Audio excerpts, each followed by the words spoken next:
नमस्कार मित्रांनो, तुम्हाला माहीत आहे का, जर एखाद्या व्यक्तीने जाणून बुजून खोटी 498A किंवा डोमेस्टिक व्हायलन्सची तक्रार केली आणि ती कोर्टात खोटी असल्याचे सिद्ध झाले तर तक्रारदारावरही कायदेशीर कारवाई होऊ शकते।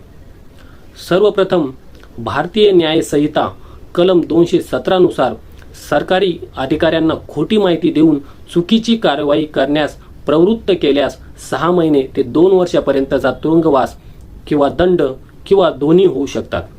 तसेच भारतीय न्याय संहिता कलम 229 नुसार खोटा गुन्हा दाखल केल्याबद्दल 2 वर्षापर्यंतचा तुरुंगवास आणि दंड होऊ शकतो। याशिवाय भारतीय न्याय संहिता कलम 356 अंतर्गत बदनामीचा दावा करून तुरुंगवास किंवा दंड होऊ शकतो। इतकेच नाही तर भारतीय न्याय सुरक्षा संहिता अंतर्गत न्यायालय परिस्थितीनुसार नुकसान भरपाई देण्याचेही आदेश करू शकते। मात्र एक महत्त्वाची गोष्ट लक्षात ठेवा, प्रत्येक 498A किंवा डोमेस्टिक व्हायलन्सची तक्रार खोटी असते असे नाही। कारवाई फक्त तेव्हाच होते जेव्हा न्यायालयात ठोस पुराव्याद्वारे तक्रार जाणून बुजून खोटी असल्याचे सिद्ध होते।